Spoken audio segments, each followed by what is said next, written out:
Part 1. From San Francisco to London. When I was 27 years old, I worked in an office in San Francisco. I did my job well, and my future was promising.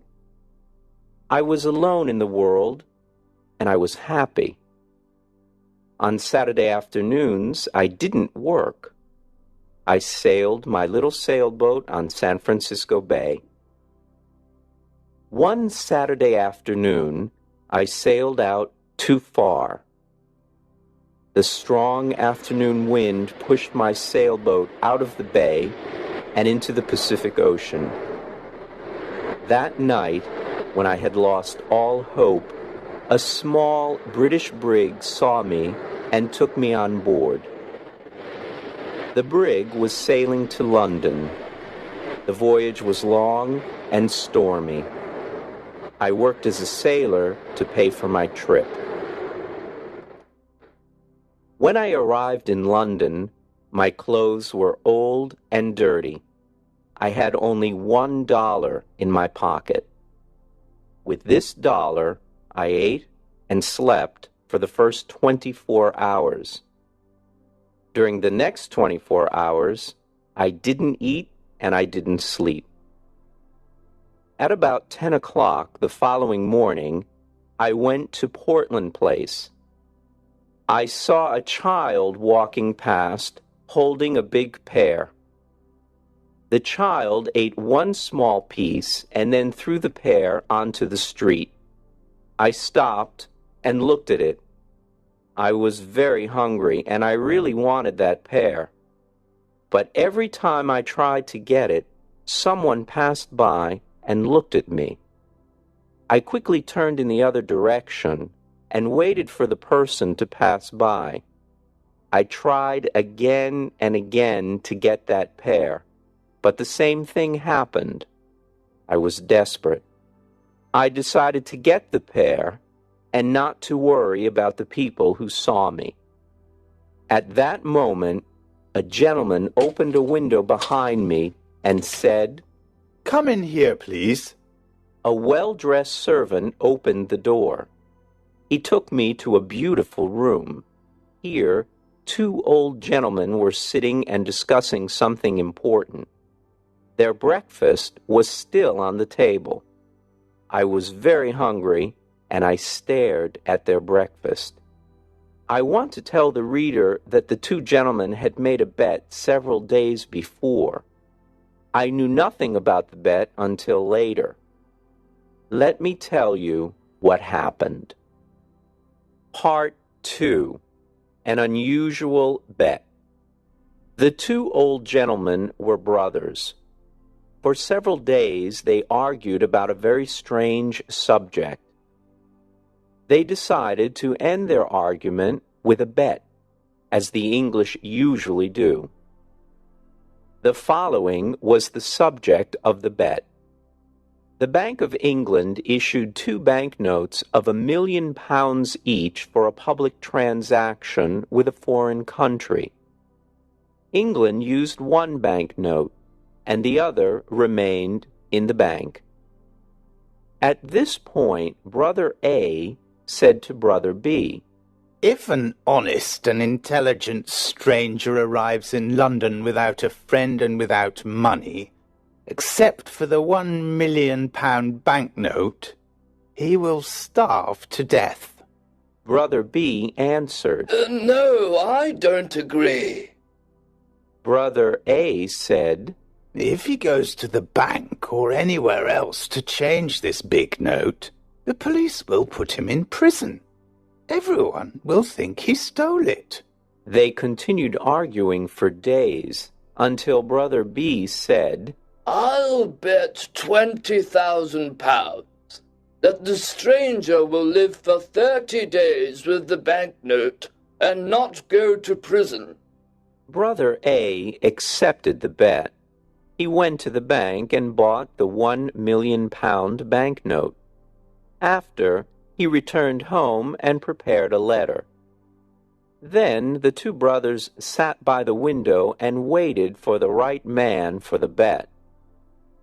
They saw a lot of honest faces go by, but they were not intelligent enough. Several faces were intelligent, but they were not honest. A lot of faces were honest and intelligent, but they were not poor enough.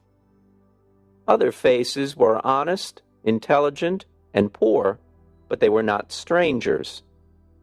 When they saw me from the window, they thought I was the right man. They asked me questions, and soon they knew my story. Finally, they told me I was the right man for the bet. I asked them to explain the bet. One of the gentlemen gave me an envelope. I wanted to open it, but he said, "No, don't open it now. Wait until you are in your hotel room. Then read it very carefully." I was confused, and I wanted to discuss the subject with them, but they didn't. I felt hurt because I was the subject of a joke. When I left their house, I looked for the pair on the street. It was gone. I was quite angry with those two gentlemen. Far from their house, I opened the envelope. I saw that there was money inside. I didn't stop to read their letter. I ran to the nearest eating place.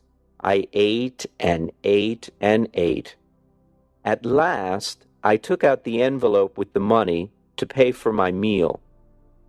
I looked at the banknote and almost fainted. It was a banknote worth $5 million. I was speechless. I stared at the banknote. The two gentlemen had made a big mistake. They probably wanted to give me a 1-pound banknote. I saw the owner of the eating place staring at the banknote, too. We were both surprised. I did not know what to do or say, so I simply gave him the note and said, "Give me the change, please." The owner apologized 1,000 times. "I'm very sorry, but I can't change this banknote, sir." "I don't have any other money. Please, change this note," the owner then said. "You can pay for this food whenever you want, sir. I understand that you are a very rich gentleman. You like playing jokes on people by dressing like a poor man. You can come here and eat all you want, whenever you want. You can pay me when you want." Part 3. The Letter. When I left the eating place, I hurried to the house of the two gentlemen. I wanted to correct the mistake they had made. I was very nervous. When I arrived, the same servant opened the door. I asked for the two gentlemen. "They are gone." The servant said. "Gone? Gone where?" "Oh, on a journey." "But where did they go?" "To the continent, I think." "The continent?" "Yes, sir." "When will they return?" "In a month." "A month? Oh, this is awful. How can I talk to them? It's extremely important." "I can't help you. I don't know where they are, sir." "Then I must see a member of the family." "All the family are away.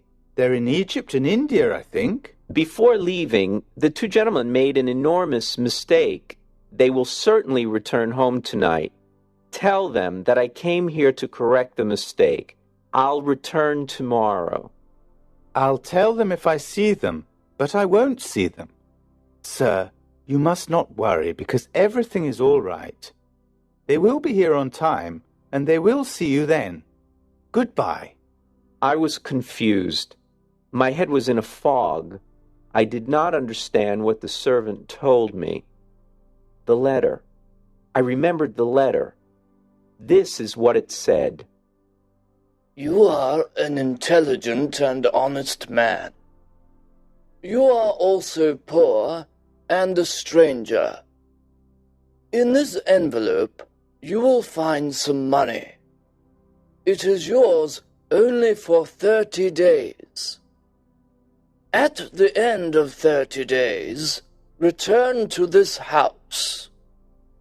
I have a bet on you. If I win this bet, you can have any job with any salary that you want. There were no signature, no address, no date on the letter. How strange. I didn't know what to think. I went to a park, sat down, and thought about what to do. After an hour, I reached the decision that follows. The two old gentlemen are playing a game that I don't understand. They are betting on me. But at that time, I didn't know anything about the details of the bet. If I go to the Bank of England to return the banknote, the bank will ask me lots of questions. If I tell the truth, no one will believe me. They will put me in an asylum. If I tell a lie, the police will put me in prison. I can't even give it to anyone because no honest person will want it. I can do only one thing. I must keep the bill for a whole month, and I must not lose it. If I help the old man to win his bet, he'll give me the job I want. The idea of an important job with a big salary made me happy. With this exciting idea in mind, I began walking down the streets of London. Part 4. At the tailor's. Every time I passed in front of a tailor's, I wanted to enter and buy some new clothes.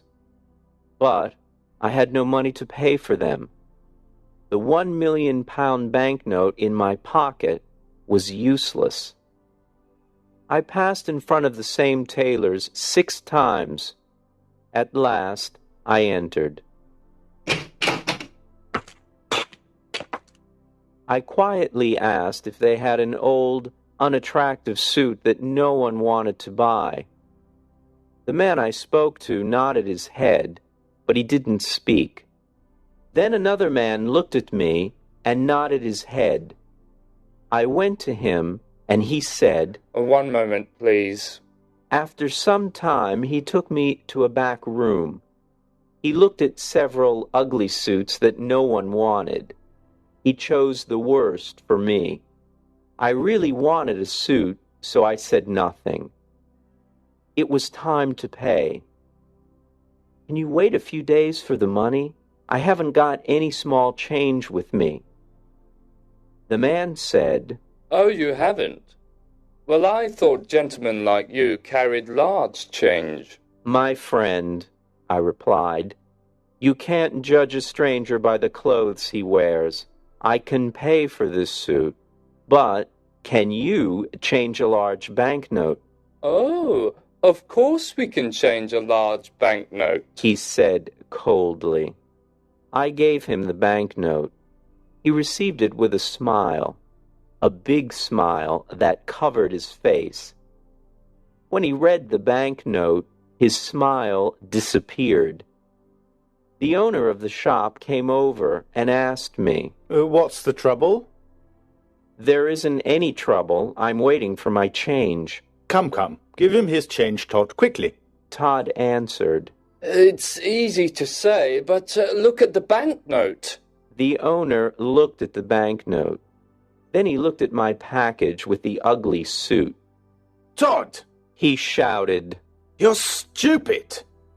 How can you sell this unattractive suit to a millionaire? Todd, you can't see the difference between a millionaire and a poor man. I apologize, sir, The owner continued.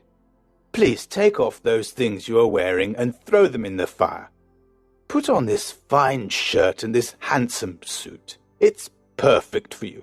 Simple, but elegant. I told him I was very happy with the new suit. Oh, wait until you see what we can make for you in your size. Todd, bring a pen and a book. Let me measure your leg, your arm. I didn't have a moment to speak. The owner measured me. Then he ordered his tailors to make me morning suits, evening suits, shirts, coats, and other things. But "My dear sir," I said, "I can order all these things only if you change my banknote, or if you can wait a while before I pay you." Wait a while? I'll wait forever. That's the word. Todd, send these things to the gentleman's address. Let the less important customers wait. What's your address, sir? "I'm changing my home. I'll come back and give you my new address," I replied. Quite right, sir. Quite right. Let me show you to the door, sir. Good day, sir. Good day. Part 5. The Poor Millionaire. The impossible happened. I bought everything I wanted without money. I showed my banknote and asked for change, but every time the same thing happened. No one was able to change it. I bought all that I needed and all the luxuries that I wanted. I stayed at an expensive hotel in Hanover Square. I always had dinner at the hotel, but I preferred having breakfast at Harris's simple eating place. Harris's was the first place where I had a good meal with my £1,000,000 note. That's where it all started. The news about me and my banknote was all over London. Harris's eating place became famous because I had breakfast there. Harris was happy with all his new customers. I lived like a rich, important man. I had money to spend. I lived in a dream. But often I said to myself, "Remember, this dream will end when the two men return to London. Everything will change." My story was in the newspapers. Everyone talked about the strange millionaire with the £1,000,000 note in his pocket. Punch magazine drew a funny picture of me on the front page. People talked about everything I did and about everything I said. They followed me in the streets. I kept my old clothes, and sometimes I wore them. It was fun when the shop owners thought I was poor. Then I showed them the banknote, and oh, how their faces changed. After 10 days in London, I went to visit the American ambassador. He was very happy to meet me. He invited me to a dinner party that evening. He told me that he knew my father from Yale University. He invited me to visit his home whenever I wanted. I was glad to have a new, important friend. I thought to myself, I'll need an important friend when the story of the £1,000,000 note and bet comes out. I want the reader to know that I plan to pay back all the shop owners who sold me things on credit. If I win the bet for the old gentleman, I thought, I will have an important job. With an important job, I will have a big salary. I planned to pay back everyone with my first year's salary. Part 6. The Dinner Party. There were 14 people at the dinner party. The Duke and Duchess of Shoreditch and their daughter, Lady Anne Grace Eleanor de Bowen, the Earl and Countess of Newgate, Viscount Cheapside, Lord and Lady Blatherskite, the ambassador, and his wife and daughter, and some other people. There was also a beautiful 22-year-old English girl named Portia Langham. I fell in love with her in 2 minutes, and she with me. After a while, the house servant presented another guest, Mr. Lloyd Hastings. When Mr. Hastings saw me, he said, "I think I know you." "Yes, you probably do." "Are you the... "Yes, I'm the strange millionaire with the £1,000,000 note in his pocket." Well, this is a surprise. I never thought you were the same Henry Adams from San Francisco. 6 months ago, you were working in the offices of Blake Hopkins in San Francisco. I remember clearly. You had a very small salary, and at night you helped me arrange the papers for the Gould and Curry Mining Company. Now you're a millionaire, a celebrity here in London. I can't believe it. How exciting. I can't believe it either, Lloyd. Just 3 months ago, we went to the Miners' Restaurant. No, it was the What Cheer restaurant. Right, it was the What Cheer. We went there at 2 o'clock in the morning. We had steak and coffee. That night, we worked for 6 long hours on the Gould and Curry Mining Company papers. Do you remember, Henry? I asked you to come to London with me. I wanted you to help me sell the Gould and Curry gold mine shares, but you refused. Of course I remember. I didn't want to leave my job in San Francisco. And I still think it's difficult to sell shares of a California gold mine here in London. You were right, Henry. You were so right, eh? It is impossible to sell these shares here in London. My plan failed and I spent all my money. I don't want to talk about it.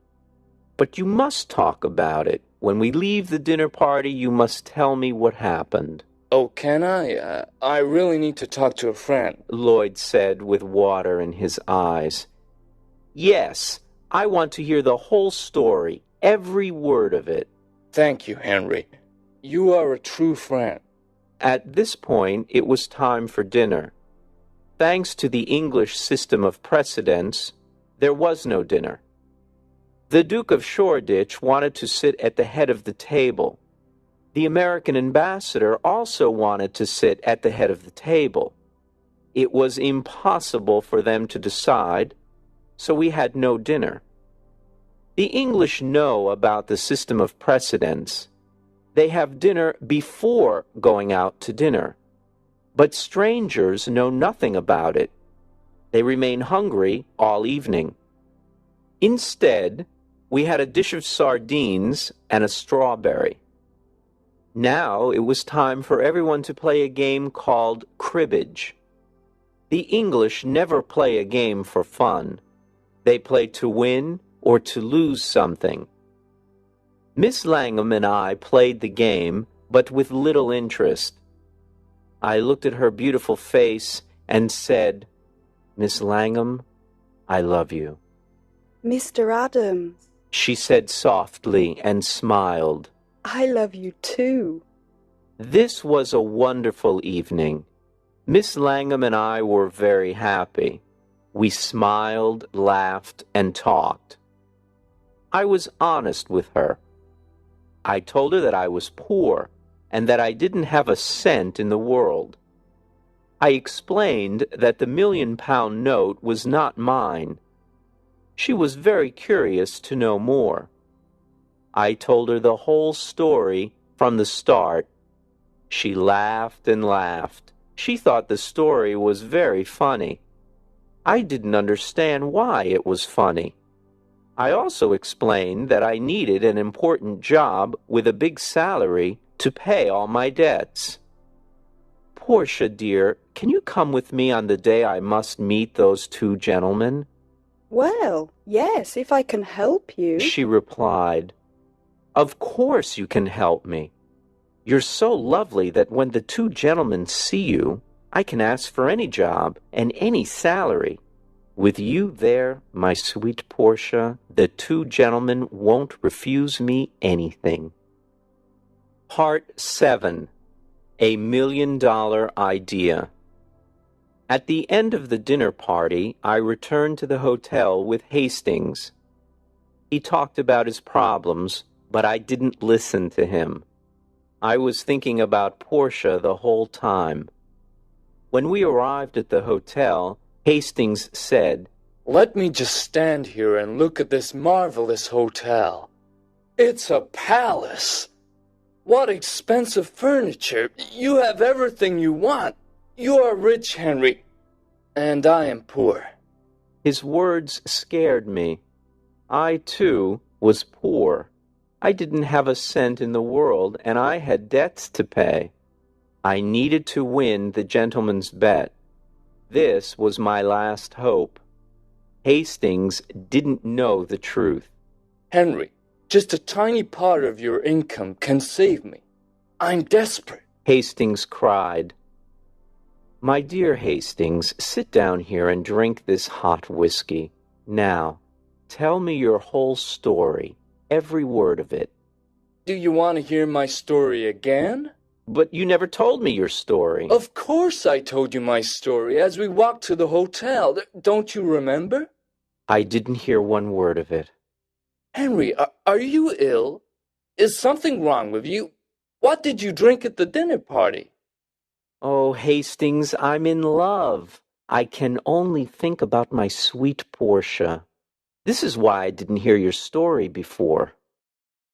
Hastings got up from his chair, shook my hand, and laughed. I'm very happy for you, Henry. Very happy, he said, smiling. I'll tell you the whole story again. So he sat down and patiently started to tell me his story.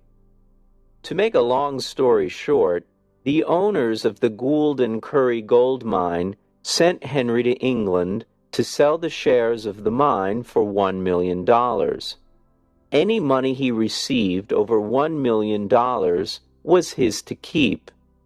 Hastings' dream was to sell the shares for more than $1 million and become rich. He had only 1 month to sell the shares. He had done everything to sell them, but nobody wanted to buy them. Then he jumped up and cried, Henry, you can help me. Will you do it? Tell me how. Give me $1 million, and I'll sell you all the shares. You will be the new owner of the gold mine. Don't refuse. I didn't know what to say. I wanted to tell Hastings the truth, but then an intelligent idea came to me. I thought about it for a moment, and then calmly said, I will save you, Lloyd. Then I am already saved. How can I thank you? Let me finish, Lloyd. I will save you, but not in that way. I have a better way. I know everything about that mine. I know its great value. You will sell the shares by using my name. You can send anyone to me, since people in London know me. I will guarantee the gold mine. In a week or two, you will sell the shares for $3 million by using my name, and will share the money you earn, half to you and half to me. Lloyd was very happy and excited. He danced around the room and laughed. I can use your name! Your name! Think of it! The rich Londoners will run to buy these shares. I'm saved! And I'll never forget you, Henry. Part 8. Back to Portland Place. The next day, all of London talked about the shares of the California gold mine. I stayed in my hotel and said to everyone who came to me, Yes, I know Mr. Hastings. He's a very honest man, and I know the gold mine, because I lived in the California gold country. It is a mine of great value. People were now interested in buying the shares. I spent every evening with Portia at the American ambassador's house. I didn't tell her about the shares and the mine. It was a surprise. We talked about our love and our future together. Finally, the end of the month arrived. Lots of rich Londoners bought the shares of the mine. I had $1 million of my own in the London and County Bank, and Lloyd did too. It was time to meet with the two old gentlemen. I dressed in my best clothes, and I went to get Portia. Before going to Portland Place, Portia and I talked about the job and the salary. Portia, you are so beautiful. When the two gentlemen meet you, they'll give me any job and any salary I ask for. Henry, please remember that if we ask for too much, we will get nothing. Then what will happen to us? Don't be afraid, Portia. When we arrived, the same servant opened the door. There were the two old gentlemen having tea. They were surprised to see Portia. I introduced her to them. Then I said, "Gentlemen, I am ready to report to you." We are pleased to hear this, said one gentleman. Now we can decide the bet that my brother Abel and I made. If you won for me, you can have any job in my power. Do you have the £1,000,000 note? Here it is, sir, and I gave it to him. I won! He shouted. Now what do you say, Abel? I say he survived, and I lost £20,000. I can't believe it. I have more to tell you, I said, but it's a long story. I'll tell you another time. For now, look at this. What? A certificate of deposit for £200,000? Is it yours? It's mine. I earned it by using the banknote you lent me for a month. This is astonishing. I can't believe it. Portia looked at me with surprise and said, Henry, is that really your money? You didn't tell me the truth.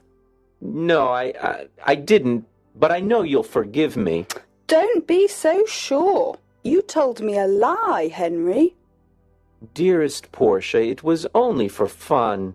Come, let's go now. But wait, my gentleman said. I want to give you the job and the salary you choose. Thank you with all my heart, but I don't want the job. Henry, you didn't thank the good gentleman in the right way. Can I do it for you? Portia said. Of course you can, my dear. Portia walked to my gentleman, sat on his lap, and kissed him on the mouth. Then the two old gentlemen shouted and laughed. I was amazed. What was happening? Papa, said Portia. Henry doesn't want your job. I feel very hurt. Darling, is that your father? I asked. Yes, he's my stepfather, a dear man. Now do you understand why I laughed when you told me your story? My dearest sir, I said, I want to take back what I said.